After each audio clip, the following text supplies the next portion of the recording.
ठाकुर जी भगवत गीता के शब्दावली में, श्लोक में, रणभूमि में खड़े होकर के अर्जुन को कहते, हे पार्थ, सब धर्मों का त्याग कर मेरी शरण में आ। अहम त्वा सर्व पापेभ्यो, मैं तुझे सब पापों से मुक्त कर दूंगा।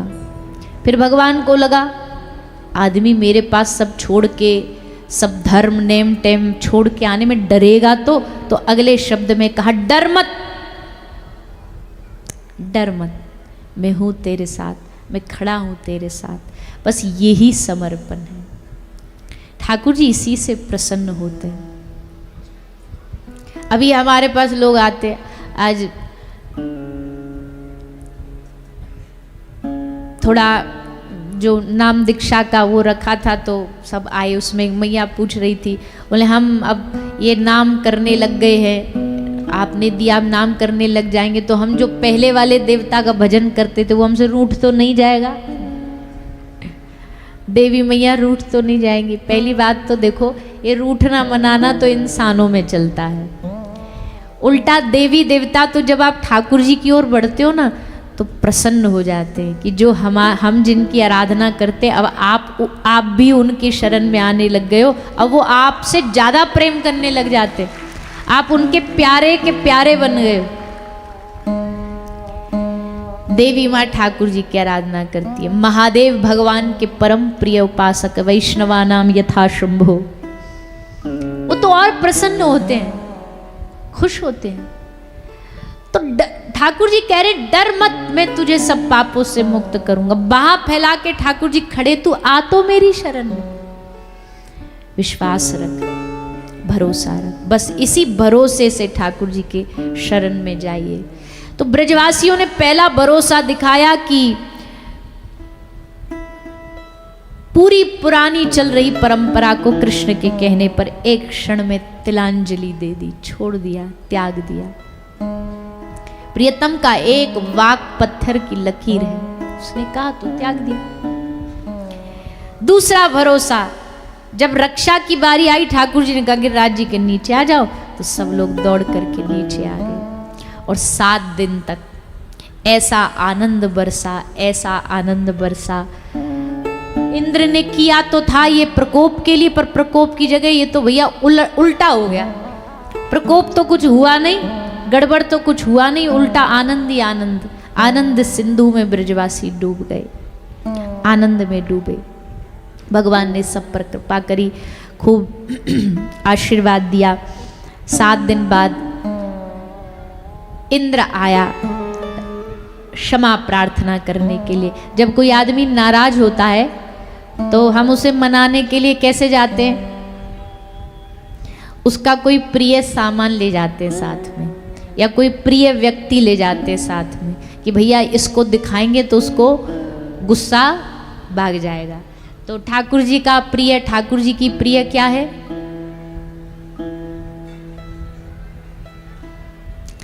हाँ, एक तो श्री जी हो गई, चलो राधा रानी, और बताओ? बांसुरी, और बताओ? हैं? माखन, और बताओ? जब तक सही उत्तर नहीं दोगे हम बढ़ते ही रहेंगे। हैं?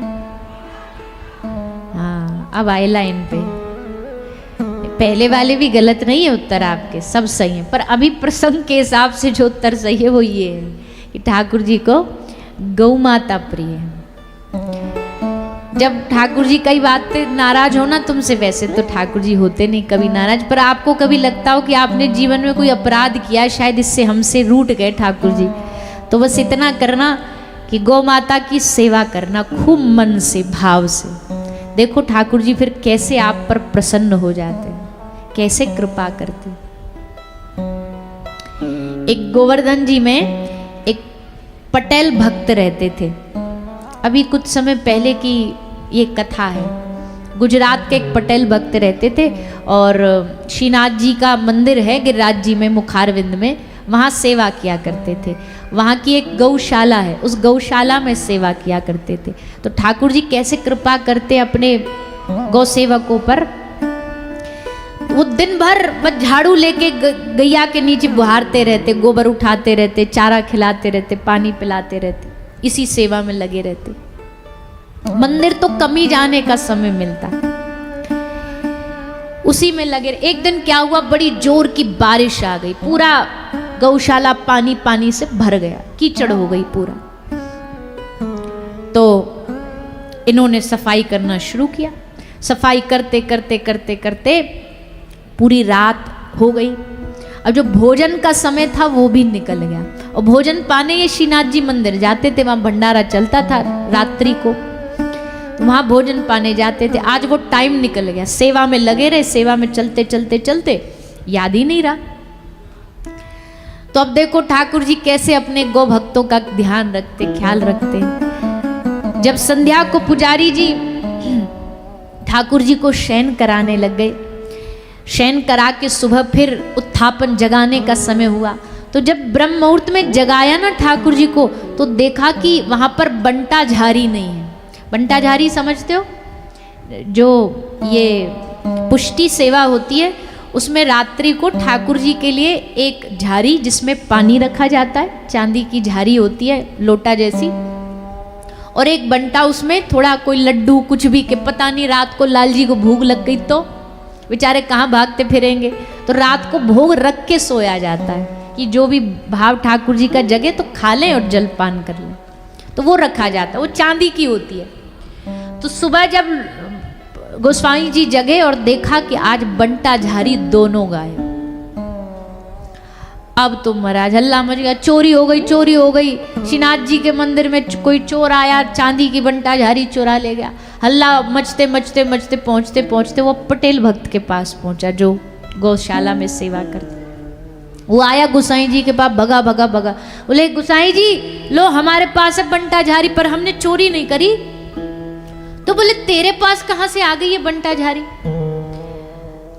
तो बोला रात को हम भोजन पाने नहीं आए थे, क्योंकि गौशाला गौ सेवा में लगे थे, तो रात को एक छोटा सा बालक आया और उसने आकर के हमारे हाथ में ये लड्डू की ये बंटा और जल की ये झारी हमारे हाथ में देके कहा, अरे अरे भगत जी, अरे तुमने आज भोजन करने नहीं आए? गोसाई जी पूछ रहे थे आज भगत जी प्रसाद पाने कैसे नहीं आए, लो उन्होंने तुम्हारे ताई भोग भेजो, ठाकुर जी को ले तुम खा लो। तो हमारे हाथ में दे करके थमा करके चले गए। गोसाई जी की आंख में आंसू आ गए, भैया तेरा जीवन धन्य हो गया, ठाकुर जी अपने हिस्से का भोग तुझे पवा के गए। काय के कारण? क्योंकि तू गौ माता की सेवा में लगा हुआ था। गौ माता की सेवा में लगने का कारण है कि उससे ठाकुर जी प्रसन्न होते हैं, क्योंकि जहाँ गाय होती है ना वहाँ भगवान की दृष्टि जरूर होती है, और अगर आप गाय के आसपास रहते हो तो इसका मतलब है कि भगवान की नज़र ऑटोमेटिकली आप पे पड़ जाएगी, क्योंकि गाय के पास खड़े हो, गाय की पूंछ पकड़ के खड़े हो। इसलिए जब किसी की मृत्यु होती है तो गोदान कराते, पूंछ पकड़वाते।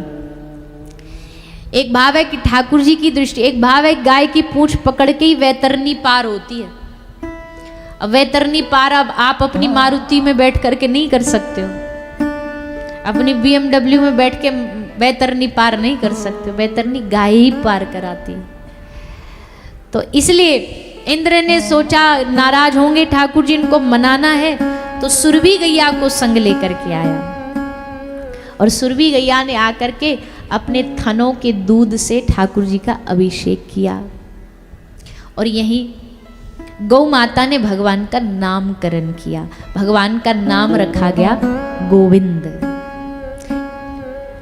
जब भी कभी जीवन में कष्ट हो ना, तो ये नाम ज्यादा से ज्यादा उच्चारण करना, क्योंकि ये नाम भगवान को सबसे ज्यादा प्रिय है, क्योंकि गाय गौ माता ने नाम रखा है। गोविंद नाम भगवान का फेवरेट है, सभी नाम अच्छे हैं पर गोविंद नाम ज्यादा भगवान को प्रिय है। तो ऐसे श्री गोविंद भगवान, गोवर्धन में गोविंद कुंड भी है, कभी आप जाएं गोवर्धन में तो जाना, गोविंद कुंड दर्शन करना, और गोविंद कुंड के साथ साथ एक दर्शन और करना। आज आपको हम थोड़े थोड़े ब्रज के कुछ कुछ अड्डे बताते जा रहे हैं बीच बीच में, कि जब ब्रज जाओ तो बस वो चाट पकौड़ी के ठेला पे ही ना उलझे रह जाओ। तीर्थों में आज लोग तीर्थ कम और माल चट्ट करने ज्यादा जाते हैं। भैया ऐसी जीव लपलपाती, हा वृंदावन की लस्सी पी के आएंगे, चाट पकौड़े ठेला पे गोलगप्पा खा के आएंगे। हम देखते ना कभी कभी वृंदावन में एंट्री मारो तो इतनी भीड़ जितनी मंदिरों में उतनी गोलगप्पे के ठेलों पे लगी रहती है। अब हम मना नहीं कर रहे, खाना पीना ठीक है, पर उद्देश्य ये थोड़ी है वहां पे जाने का। वहां तो भूख मिट जाए, प्यास मिट जाए, नींद चैन सब चली जाए और वृंदावन में बस खो जाओ वृंदावन की गलियों में, तब आनंद है ब्रज का। खैर चलो वो विषय अलग है। तो कौन सी जगह बताई हमने? गोविंद कुंड, गोवर्धन में गोविंद कुंड है, उसके आस पास जाना, गोविंद कुंड की परिक्रमा लगाना, और परिक्रमा लगाते लगाते देखना आपको वहां चारों ओर छोटी छोटी छोटी छोटी कुटियां मिलेंगी, और उन कुटिया में आपको संत महापुरुषों के दर्शन होंगे। सब गौड़िया संप्रदाय के संत हैं। कभी हम जाते गोविंद कुंड में दर्शन करने, तो वहाँ के सब साधु बाबाओं का दर्शन करके आते हैं। कांटे की छोटी छोटी झोपड़ी बना रखी है, उसमें बैठ करके भजन कर रहे हैं। कोई दुनिया से लेना देना नहीं, एक जोड़ी कपड़ा माधुकरी भिक्षा मांग के ले आए, भजन किया, बस। इतने अद्भुत अद्भुत संत महापुरुष वहां रहते हैं चारों तरफ। तो श्री गोविंद कुंड पर इंद्र ने आकर के भगवान से प्रार्थना करी, क्षमा मांगी, भगवान ने उसे क्षमा किया। श्री गिरिराज जी की ये सुंदर कथा सुखदेव जी ने श्रवण कराई। आगे एकादशी की कथा आती है। नंद बाबा एकादशी का व्रत करते थे, वरुण भगवान के दूत उनको वरुण लोक ले गए। भगवान ने सब ब्रजवासियों को अपने वैभव का एक बार दर्शन कराया। इन सबको वैकुंठ लेकर के गए, पर ब्रजवासियों को वैकुंठ भाया नहीं, अच्छा नहीं लगा। बोले हमारे ब्रज के सामने फीको है, हमारे ब्रज की माटी के सामने यहाँ में आनंद नहीं है। तो फिर लौट आए वापस। ये सुंदर प्रसंग सुनाया, और फिर श्री सुखदेव जी कथा सुनाते हैं महारास की। महारास की लीला, रास लीला, रसों वही सह, रसों का जहाँ समूह इकट्ठा हो जाता है, वो सुंदर रास की कथा ब्रज की धरती पर ठाकुर जी ने प्रकट करी। इसलिए प्रकट करी क्योंकि रास सब जगह के लिए नहीं बना है, रास किसी विशेष स्थान के लिए बना है। ठाकुर जी जानते हैं वृंदावन की भूमि रास के लिए सर्वश्रेष्ठ है। तो आज भगवान रास आरंभ करते हैं। ये कौन सा रास है? ये है शरद पूर्णिमा का रास। भगवान पिता रात्रि ही शरदोत फुल्ल मल्लिका विक्षरंतुम मनश्चक्रे योग मायाम उपाश्रितः। भगवान ने पूरी गोपियों को सूचना पहले ही दे चुके थे ठाकुर जी कि शरद की रात्रि को हे गोपिकाओं तैयार रहना, इस वृंदावन की धरती पर एक अद्भुत रस बरसेगा और तुम सब गोपियों को उसमें डूबने का अवसर मिलेगा। ये सौभाग्य तुम गोपिकाओं को प्राप्त होगा। और तब सारी गोपिकाएं ठाकुर जी के बस एक आवाहन के लिए घर में कान खड़े किए बैठी थी कि एक बार ठाकुर जी की सूचना मिल जाए, भगवान का आवाहन मिल जाए, प्रभु हमें पुकार ले। और आज भगवान ने कदम्ब पर खड़े होकर के गोपिकाओं को बांसुरी बजा करके, वेणु नाद करके बुलाया, आवाहन किया। कान में बांसुरी की आवाज ध्वनि गई, और जैसे ही कान में बांसुरी की आवाज गई, जब प्रेम होता है ना तो अपने आप आलाप निकलता है। ठाकुर जी की बांसुरी से आलाप निकला, जो जाकर के सीधी गोपियों के कान के द्वारा रस प्रवेश कर गया हृदय में। हृदय में प्रवेश करते ही गोपी कृष्ण की ओर, कृष्ण की उस वेणु की ध्वनि की ओर दौड़ना शुरू कर देती है। कहते हैं कि ठाकुर जी के मिलन में कई बार खूब बाधाएं आती हैं। कभी अपने बाधा बनते, कभी मन बाधा बनता है, कभी माया बाधा बनती है। गोपी के मिलन में भी कई बाधाएं आई, पर प्रेम कौन, भक्ति कौन जो बाधाओं को भी तोड़ दे। जब गंगा नदी गंगोत्री से बहती है ना, तो रास्ते में बड़ी चट्टानें पड़ती हैं, बड़े पहाड़ पड़ते हैं, पर उस गंगोत्री यमुनोत्री उतनी लंबी यात्रा करती करती यमुना जी सब पर्वतों को, सब रास्तों से मुड़ती मुड़ती बहती बहती आपकी इस भूमि को पवित्र करती करती आगे श्री वृंदावन धाम तक बहती चली जाती है। कोई उनको रोक नहीं पाता, कोई चट्टान रोक नहीं पाती। प्रेम की धारा भी गंगा और यमुना जैसी है। जब प्रेम बहना शुरू करता है ना, तो उसमें खूब चट्टानें यानी खूब रुकावटें आती हैं, पर प्रेमी का प्रेम कभी थमता नहीं, कभी रुकता नहीं, बस बहता चला जाता है, धारा के साथ बहता चला जाता। गोपी के पति बाधक बने, किसी के ससुर बाधक बने, कई तो महाराज, कई पति तो ऐसे थे डंडा लेके बाहर खड़े हो गए, बोल खबरदार निकली तू बाहर, तू जाएगी रास में? बोले हाँ मैं जाऊंगी। कैसे जाएगी हम देखते, ले करके डंडा बाहर खड़े। गोपी विनय अनुनय विनय रो रही है, पर कोई सुनने वाला नहीं। उसने दरवाजे बाहर से ताला लगा दिया, बोले निकल के दिखा तू। गोपी पुकारती रही, रोती रही। थोड़ी देर बाद उसका रुदन बंद हो गया, चिल्लाना बंद हो गया। पति को लगा कि अरे राम राम राम, ये चुप कैसे हो गई, अभी तो बड़ी जोर जोर से चिल्ला रही थी। दरवाजा खोला तो जमीन पर एकदम पड़ी हुई है, हाथ लगा के देखा श्वास नहीं है, प्राण निकल गए। जैसे देखा प्राण निकल गए, अब रो रहा है बैठे बैठे। सब आसपास जगह सूचना कर दी कि ये चली गई, ये इसकी मृत्यु हो गई। सब लोग इकट्ठा हो गए, अर्थी सजा दी गई, अर्थी पर लिटा दी गई, और जैसे अर्थी चलने को हुई सोई एकदम श्वास आया और खड़ी हो गई। पति ने पूछा तू कहाँ चली गई और फिर लौट के कैसे आ गई? तो गोपी ने कहा कि प्रेम में कोई भी बाधक नहीं बन सकता। हाँ, शरीर हो सकता है कि बाधक बने। तू मेरे शरीर को तो प्रियतम से मिलने के लिए रोक सकता है, पर मेरी आत्मा और मेरे प्राण को कैसे रोक सकता है? मैं शरीर यहीं छोड़ गई और अपनी आत्मा से कृष्ण के पास गई, रास किया और रास करके वापस भी लौट आई, और तू बाहर खड़ा रह गया, कुछ न कर पाया। प्रेम को इतना हल्का थोड़ी है जो हम समझते हैं। प्रेम इतना हल्का नहीं है। और भैया समझ लेना, ये आई लव यू वाला प्रेम नहीं होता है, ये आकर्षण होता है, ये प्रेम नहीं होता है। क्योंकि जहां आई भी है और यू भी है, मतलब जहां मैं भी है, जहां तू भी है, वहां तू मैं है, बस वहां सिर्फ तू और मैं है।